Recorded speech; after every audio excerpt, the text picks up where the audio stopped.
Sesaat lagi kita ikuti Sapa Kota Tegal. Sapa Kota Tegal, info aktual pembangunan di Kota Tegal dan beragam informasi yang viral dan tren di Kota Tegal dan sekitarnya. Sapa Kota Tegal. Kota Tegal. Assalamualaikum warahmatullahi wabarakatuh. Sapa Kota Tegal menyapa Anda pagi hari ini, hari Rabu, 17 Juli 2024. Setiap hari Rabu kita akan ngobrol tentang pelayanan apa saja sih yang ada di Mall Pelayanan Publik MPP Alaya Swagati Kota Tegal. Nah, 17 Juli ini giliran dari Dinas Perumahan dan Kawasan Permukiman Kota Tegal. Sudah hadir bersama saya, ada Kepala Dinas Perumahan dan Kawasan Permukiman Kota Tegal, Bapak Insinyur Eko Setiawan MUM. Selamat pagi Pak Eko. Pagi Mbak. Ya, didampingi juga sama Bu Nita. Pagi Bu Nita, apa kabar? Alhamdulillah baik ya. Ini kayaknya bukan pertama kali kesini ya Pak ya? Iya betul. Sewaktu itu kita bahas tentang rusun. Nah, sekarang kita akan bahas tentang pelayanan apa sih yang ada di MPP ini kaitannya dengan Disperkim. Tapi sebelum kita ngobrol tentang itu, silakan Pak Eko boleh menyapa pendengar Sebayu FM dulu. Nanti diikuti Bu Nita. Silakan Pak Eko. Iya, selamat pagi pendengar Sebayu FM yang saya hormati. Saya Eko dari Disperkim Kota Tegal. Dalam kesempatan ini nanti akan menginformasikan beberapa hal terkait dengan perizinan di MPP milik Kota Tegal. Iya, Bu Nita, monggo.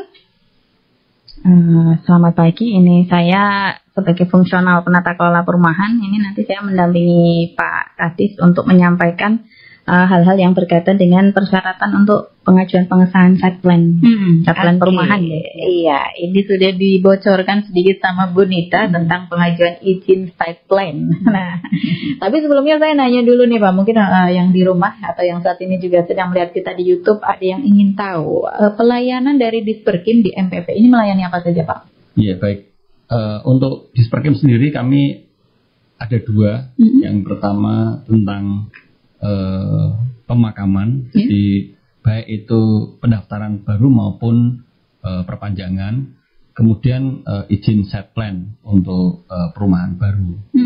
Itu ada dua. Jadi ada dua yang dilayani di sana ya Pak ya. Iya. Dan untuk Anda ini kalau yang site plan ini memang khusus berarti yang mau bikin perumahan gitu Bu Nita?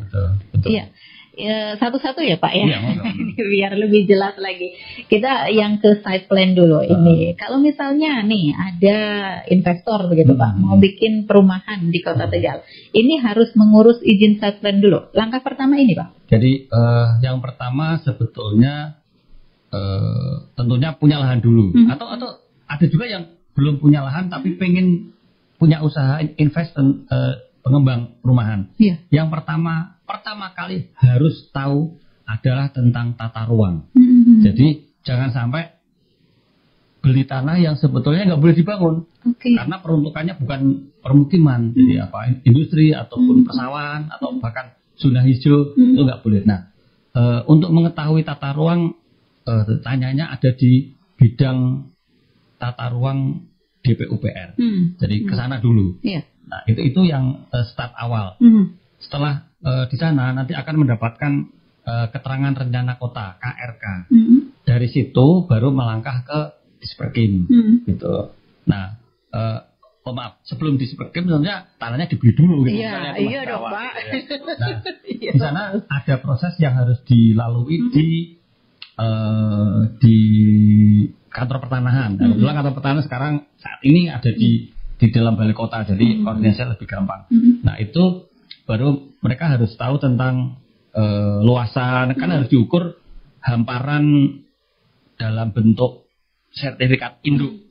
Nah, dari sertifikat induk lah baru masuk ke Disperkim untuk mengurus site plan itu. Nah, kira-kira seperti itu. Berarti sudah ada sertifikat induknya tadi. Oke, mungkin Bu Nita ada yang ingin ditambahkan nih terkait dengan perizinan site plan ini?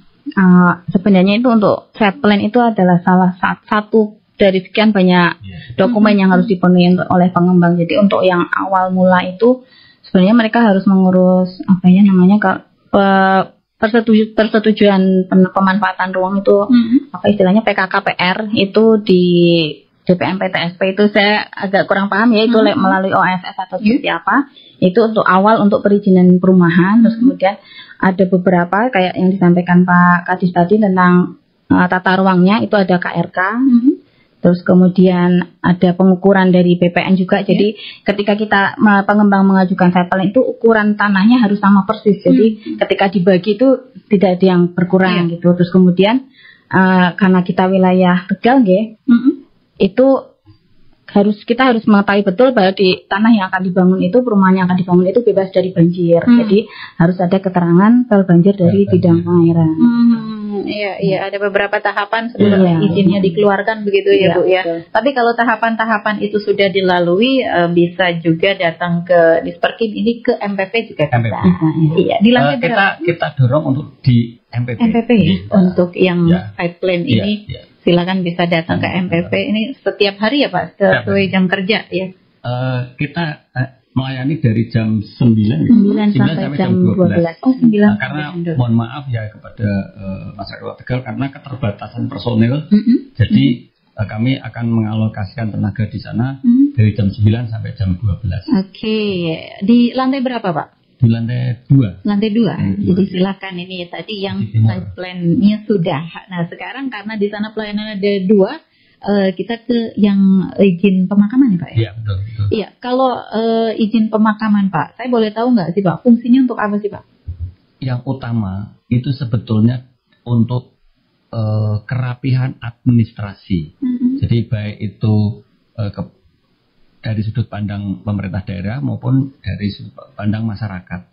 Sehingga jelas bahwa seseorang yang dimakamkan di makam milik yang dikelola oleh pemerintah daerah itu benar-benar sudah terdaftar, teregistrasi dengan baik. Bahkan kami punya registrasi, sekarang kita mengelola ada 3 makam yang aktif sekarang ya, Kerkop, kemudian Cleret, dan satu lagi di Kaligangsa, masih kecil gitu di sana.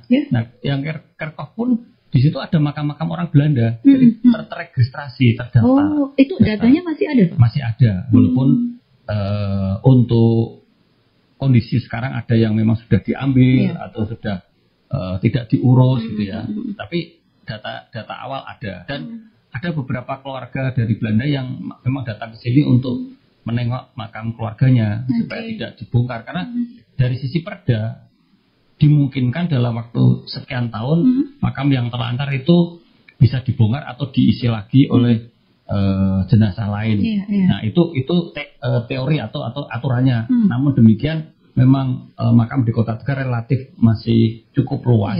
Jadi praktek itu tidak kita lakukan. Jadi kalau misalnya ini tadi karena untuk kelengkapan administrasi ya, ada siapa tahu gitu sekian tahun mendatang ada yang mencari saudara atau keluarganya gitu ya Pak ya. Iya, jadi ini ada satu hal lagi yang mungkin saya perlu sampaikan kepada masyarakat supaya tidak ragu-ragu untuk melakukan proses itu, karena sejak tahun ini dari tahun 2024 proses itu sekarang gratis. Jadi termasuk tadi site plan itu juga gratis. Tidak ada retribusinya. Jadi makam juga gratis. Tahun kemarin masih berbayar, ada tarifnya. Mulai 2024 sejak perda tentang retribusi dan apa satunya lagi itu sekarang gratis. Sekarang gratis ya. Gratis dan mengurusnya gampang ya Pak? Insya Allah gampang. Hanya saja memang harus ada persyaratan administrasi, KTP dan lain-lain, surat kematian itu harus ada supaya jelas gitu. Betul. Nanti akan kita proses. Jadi syaratnya itu tadi KTP, surat kematian pastinya, dan datang saja ke MPP ini Pak ya. MPP sama di tempat yang sama. Untuk kelengkapan administrasinya. Nah kalau ini Pak, kita yang ke pemakaman dulu. Ini biasanya orang kan kalau keseripahan ya Pak, di sini ya Bu Nita ya. Ini kan tidak ingat hal-hal seperti itu Pak. Nah ada toleransi jangka waktu nggak Pak untuk mengurusnya? Jadi begini, biasanya kami tidak ada jenazah yang dimakan terus langsung kita minta. Enggak, kita juga paham tentang itu, sehingga kita ingatkan sekian waktu kemudian. Jadi tidak harus ada satu ya. Kalau nggak berizin nggak boleh dimakamkan. Takutnya gitu Pak. Enggak, kita nggak se-ekstrim itu.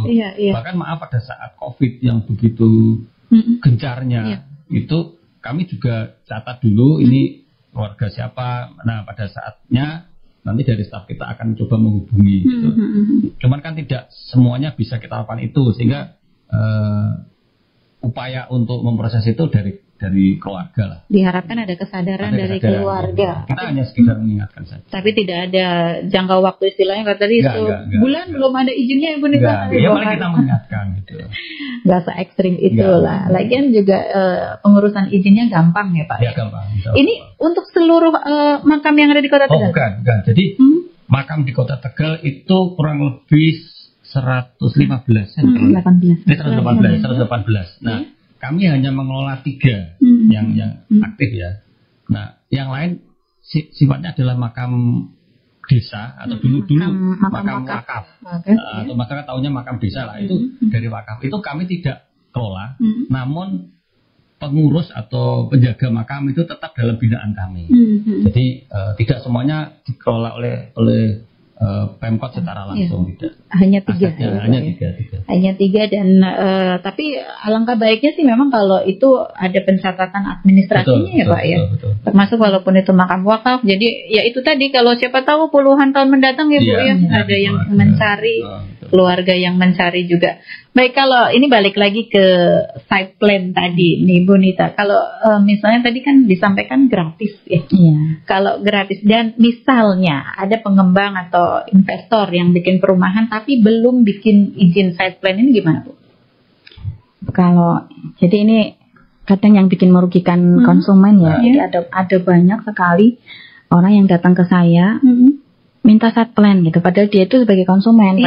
Sedangkan persyaratan untuk membuat site plan itu adalah pengembangnya. Jadi saya minta kepada semua konsumen itu supaya berhati-hati, jangan sampai tergiur sama kaflingan murah gitu. Sedangkan di tempat kami itu kami sudah tidak melayani izin pengkaplingan karena di undang-undang itu memang pada dasarnya dilarang. Untuk yang pertama itu ketika konsumen ke lapangan itu dilihat itu ada sarpras yang fasum yang memenuhi atau tidak, itu seperti jalan, saluran, terus kemudian RTH-nya ya, karena kan di Perda PSU kami mempersyaratkan untuk PSU 30% dari luas lahan yang diajukan. Ya, dari 30% itu 20% untuk RTH, 10%-nya untuk jalan, saluran dan fasum lain-lainnya.